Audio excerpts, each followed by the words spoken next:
We've actually seen these two fight a lot together recently, and actually in some in Dusk's favor. His Game & Watch actually taking it over the Bowser, not even needing the Roy. Also, hi, I'm T-Rex. I'm hopping back on since Trout decided to abandon us. Also, our cable's a little bit tangled up, but it'll be okay. Yeah, Trout does that. All right, so we just watched like a tense Game 5 scenario between. I say we. I don't know if you got to pay attention to it. But Danye versus Ikoda, and I believe this is the first, maybe second time Danye has beaten Ikoda in tournaments. So he's feeling himself right now. Oh yeah. And then Danye and Dusk are on the same crew, so they practice and play together a lot. Oh, especially they go to a lot of similar tournaments. 404. Yeah, I feel like they carpool do a lot of stuff. Yeah. I'm not sure if that's actually true or not, but I feel like they do. And then I think Dusk said he took a set off of Danye at 404 this week. I saw it myself. And then Danye won it in the reset. So definitely very familiar with each other. For sure. Being crewmates, that definitely helps a lot. Oh, I'm missing the tech. Oh. Not having enough drift. He went a little bit higher than I think he meant to do, but at that point it didn't really matter because Danye was not making it back. No. So I feel like this is actually a pretty rough matchup for Bowser. I agree. Yeah. I completely agree. Because he is just combo food, and Game & Watch has got them combos for days. However, Game & Watch is still Game & Watch in a paperweight. Yeah. And that happens. He's gone. Yeah. Yeah, because Tough Guy only activates on the ground, if I'm correct. And Game & Watch, he doesn't want you on the ground. He wants you in the air. Yeah. And that's where he's going to keep you for a long, long time. But, of course, as you said, Game & Watch is just light as a feather. There's one... Oh, that's going to be good damage. Very good. Good tomahawk to the side B. Yeah. So... I feel like Dusk is also a very momentum-heavy player. If he's doing well, he's doing very well. But Danye has a little bit more like strong fundamentals. Yeah. A little bit more comeback factor. Oh, for sure. Yeah. Danye does not give up. Dusk definitely can seem a little discouraged at times. Yeah. You know, shaking his head, getting frustrated. Yeah. I think last GB he lost some really close like Game 5 sets too. So I was talking to him just a second ago, and I was like, I forget that you're actually decent at this game now. Because when I first met him, we were at the lab, and he just started playing. Right. And now that he's actually a solid player, he's saying he expects to be top 10 on the PR in Georgia, and it wouldn't surprise me if he was. Honestly, from all the momentum that I've been seeing from him recently, just from Maji's monthlies, 404s, yeah, he's been doing crazy. Yeah. Honestly, he definitely has top 10 minimum potential. Yeah. And he's definitely earned it. And then the other thing, too, is, again, when Danye's in your crew, you have that great training partner. Oh, yeah. Yeah.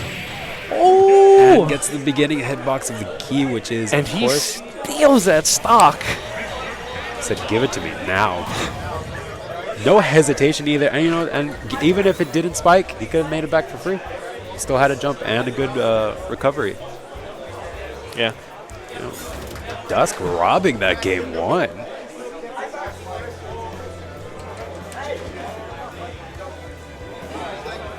All right, so we're going into game 2. I missed what stage they went to. Did you happen to catch it? Don't think so. I just turned it on. Okay. Let me go ahead and shut down the other computer while they're in the... So I'm going to assume they're sticking with the Game & Watch and the Bowser. Yeah, no reason. I mean, if it's working. All right, we're going to Smashville. All right. So how do you feel about this stage? I think it's actually good. I can see why he didn't go town. Yes. I can see why he didn't go town because of the low sides. Because Bowser can get sniped by the back air pretty easily, and that can kill at 60-70 if it's close enough. But I think, Danye wants to have those platforms, but the ceiling would also be pretty high, so, having platforms kind of negates that fact. But having this platform in the middle, it's kind of a perfect little, neutral thing, I guess you could say. Yeah. I was going to make the joke that game's even, but now it basically is. Yeah. Now it's even, yeah. No, Danye's in favor. He's got getting the armor with the up smash. Very smart. That was a very interesting thing. I was actually expecting Dusk to go to the ledge, but he definitely just went past it. Danye recognizing that, getting the parry, and then just saying, "No, man, get that stock out of here." Yeah, up smash is just ridiculously strong. I've seen players such as Leon even combo off of the sour spot, getting sour spot to back air against Waddy. Oh, kill him with the up B, really smart. Gonna chase him out there. knowing Bowser doesn't really have a lot of aerial options without putting himself at risk. All right. Dusk finding his momentum a little bit here. So, catching the jump. Yeah, just good call out. I was gonna ask, does Game & Watch have like really good ledge game? Game & Watch can just drop forward airs in front of you. Yeah. But assuming he's too close to you, you can always get up attack. Especially Bowser actually has the longest and biggest get up attack because his swipe goes like, I'd say it goes like 3 Game & Watches actually. I would say Bowser's a big boy. Yeah. Oh, calls out the spot dodge with the forward smash. Nothing new to Danye, but God, it's so fun to see something. Yeah, it's so disheartening to see that too. You're like, no man, I'm doing really good, and then you die at like 80%. Those are the chases that Game & Watch loves to do. You recover low, don't have a good recovery, but you're eating the turtles. Yeah. Oh, I thought we were gonna get another neutral air. There's one. Okay. I mean, speaking of turtles, it looks like Bowser's on the menu right now. Yeah. I want to say Dusk's definitely feeling himself a little bit. Yeah. He's like, no man, this is my stage. You're staying up here. Yeah. And right now, I mean, this is the disadvantage. Oh! No, he's fine. He can do that all day. Yeah, Game & Watch has got the ups, but it's still scary to see it. Oh, yeah. And then, he's at... Yeah. You can't recover low. You have to use... It's mostly a 50-50. If you jump, they'll just jump and back air you. If you go low, they'll just drop down back air you. Danye really needs to figure out something next game. But again, Dusk, momentum very much in his favor, and he's feeling himself. Oh, yeah. Just the immediate run back. Danye perhaps just thinks that this counter pick can work. He just needs to... Okay. We did counter pick characters. We're playing Wolf now. Interesting. Now, I haven't seen a lot of Danye's Wolf. Have you? I've seen a peek at it, so I'm not totally surprised. But I also am surprised because Danye has rarely ever been forced in a scenario to where he says, okay, this isn't working. I need to do something else. Yeah. Because he changed stages. It didn't work. But he ran it back, but with a different character. So maybe this will present just a different answer, I guess. Yeah. Well, again, these two are training partners, so it doesn't surprise me to know that he might be pulling out at the secondary. The kind of secret, the one I don't train you with. But Dusk being like, no man, I got the Wolf matchup. It's just the Wolf. Yeah. Yeah, Wolf's definitely a good character. I wouldn't say a top tier by any means, but it definitely tests the fundamentals of a player. I was gonna say very strong basics. Oh yeah. Like if you can play Wolf, your game just in general is just so strong, because Wolf relies a lot of reads, tech chases. It's literally like it's like a report card, everything.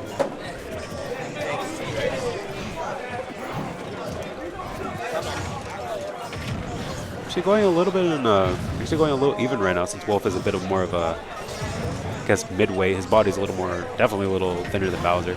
Yeah. Not going to get comboed as hard, but off stage he's definitely going to be a lot more vulnerable. If he steals his jump, it might be over for Wolf. Yeah, I like the aggressive landing from Danye there. I feel like Dusk was just trying to wait out his option, and he's just like, oh no, you got too close. Good parry on the forward tilt.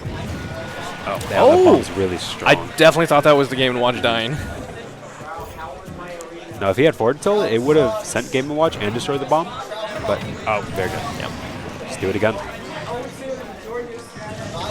Let's see if this can be Danye's answer, maybe. Is that his up tilt where he changes form like that? Or yeah. Okay. Yeah, that's the flag man. It's really inconsistent because one has to hit into the other, but if they're too high or too low, it just doesn't work. Yeah. Game & Watch is such a just silly looking character. Yeah. I love it. Okay, he's gotten 3-9. Ooh. Yeah, just raises spot dodge. So you remember that thing we were talking about where Danye definitely had to find something? Mm-hmm. I feel like he found it. Yeah, we found it. And that first stock, he was still kind of getting tossed around a little bit, but I feel like maybe he just had to warm his Wolf a little bit because I don't think we've seen it all day. No. Yeah. I doubt it. Like I said, there's probably only a few players that would ever force Danye to swap to such a... Oh, turning up the down there. He went for it all, too. Oh, that's a 12% with the 1 right there.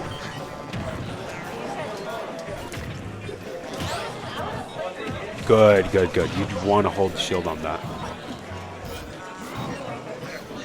Danye's got to be careful not to get too antsy here. He's got a lead right now. He can definitely kill him on the ledge with potentially a back throw.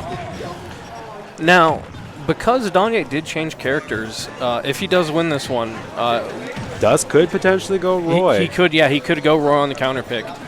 For those of you unfamiliar with the rules for that. So, Danye did win this game. So, first thing that's going to happen is Danye's going to ban 2 stages. Yep.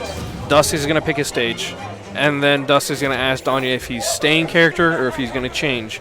If Danye changes, he is locked into that character. Yes. And then after that, Dusk will pick his character. You can stay the Game & Watch or you can go the Roy. Even if Danye swaps back to Bowser, yeah, he'll just stay Game & Watch. He has no reason to swap. Lilac Cruz. Yeah. That's why winning the early games is very important. This feels like a Roy stage. Yeah. This feels like a Roy stage.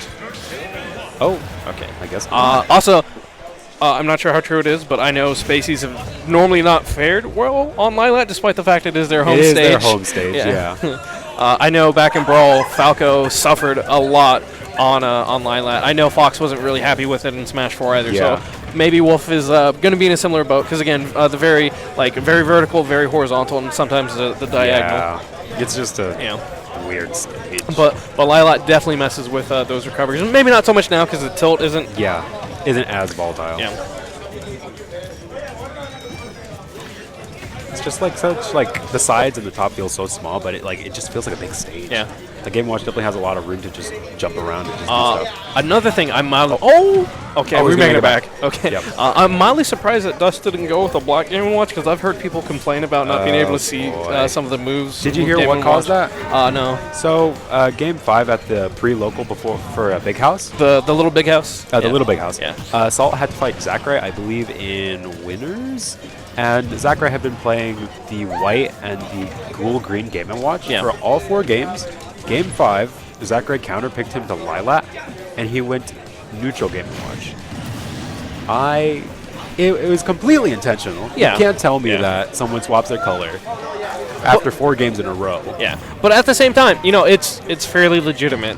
I know as a Snake mate, I don't mind Lilac as a stage, because 1, it doesn't affect my recovery, and 2, it lets me hide my C4 and my grenades, because the stage is dark, and I'm fine with that. True. I mean, that's in general. I think everyone should keep mental note of where Snake's C4 is. Yeah. But it is definitely harder to see on the stage, especially if harder. I need glasses, man. Yeah, and then because of the way the camera zooms in on the platforms, you can't see the top of them a lot of the time, so you can definitely hide the C4 a lot more there. Yeah, so, for sure. That bounced all the way up. Oh my! Danye's Wolf is the answer. Yeah, he's looking really clean right now. Dusk needs to find his momentum, otherwise. Very good. I hate to put him on blast like this, but another Game 5 scenario that he might choke away. Yeah. Like I said, Dusk is very on the sleeve player. If he's frustrated, he's going to show it. Yeah.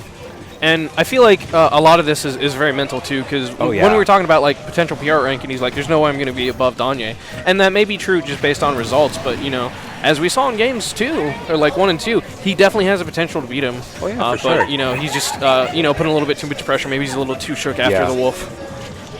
I mean, it's Smash is 40% gameplay, 60% mental. If you don't think you can do it, you're not going to do it. It's as simple as that. If you can do it, you will. And that's why he's sitting here in loser semis. Back air. Oh. Danye's being really smart not to feed him too many of the laser. Yep. Forward smash. Just catches him running into it. I don't know how intentional it was, but I feel like he used the explosion from the bomb as a smoke screen. Yeah. Because I definitely did not see that smash attack coming out. Yeah, that's the pro and con. I know Toon Link's bombs have a ridiculous amount of... It's crazy. I'm really bad about it, but Snake can do something similar with my grenade explosions. Oh yeah, just drop it and then put a C4 right underneath. Especially with 2 of them, if you space them properly, it's basically like an entire Snake laying down worth of smoke. Yeah, and you just run up a dash attack. All right. So again, it is still Dusk counter pick. We're hovering over Pokemon Stadium. Okay. Which, I can't remember if we're doing modified DSR or full DSR. I'm gonna assume we're doing modified DSR. And then in the background, Nuke shaking his head. He's like, yes, I definitely agree with this. Yeah. I just hope his Roy is warmed up. Yeah. I mean, that's in his blood. Fair. And I feel like Swordies versus Spaceys is a very, very solid matchup. I'd say so. Because Roy definitely has the tools to rush in. And he has a sword, despite it being just a little toothpick. Yeah. But it works for what it needs to do. But now Danye can use a little more of his blaster safely, but that's assuming if Dusk gives him the space for it. Yeah. Just running in. And another thing is, Roy is just so much faster than Game & Watch, too. You just see Roy dashing back and forth, and he's so much in Danye's face, And I feel like sometimes Wolf just needs a second to breathe. Yeah. And throw that blaster out there. Because Wolf's not that fast. Yeah. Like, he kind of has, like, the snake thing where, like, he just, like, you know, marches towards you. Yeah. You know, Game & Watch just doesn't, you know, just wobbles over to you. Let me try that up. Good back air to cover the jump. Now, this is the problem where Wolf can definitely face a lot. Always got to be careful going off stage like that. That forward smash is obscenely safe. You can literally, you have to respect it on shield. You just walk away. Yeah. I'm really oh, nice back air. I was really liking the Game 5 roar. I felt like Dusk was starting to find his momentum, but he lost that first stock. But we're bringing it back to even. He's like, all right, I'm still in this. I got this. Cross slash. Yeah. As coined by Salt 1. Roy combo's coming out. He just walks him all the way across the stage. That shield getting a little bit small. Not getting any platform extensions either. It's interesting to see Danye choosing to do the Fire Wolf over just air dodging to the ledge. Probably not trying to risk getting attacked after the lag of that. Yeah. I feel like something we see a lot of Roys do is just sit there and kind of try and poke. Yeah. Yeah, with down tilt. Yeah. I'm mildly surprised we're not seeing it more, but Dusk knows better than I do, so I'm going to trust his judgment. Oh, that's going to shield poke for sure. Yeah, Dusk is holding his shield on ledge just because any hit that Danye does, whether it's rising or a get up, will just be futile. I am slightly surprised that that little Wolf lived from that. Yeah, I am too. Yep, that's an up B out of shield. Not living from that, though. Roy's up B is really good. It's really good. I'm surprised a lot of Roys don't do it more. Yeah. I think up B out of shield when you have a strong multi-hit move like that is just so underrated. Good. Yeah. Because we see Salt 1 do it with Cloud a lot, too, when he does play Cloud. When he does. See, Danye is sitting on his loser's life right now. Oh! Reading the neutral landing with the forward smash. And... yes? You forgot? No? No? No, I didn't.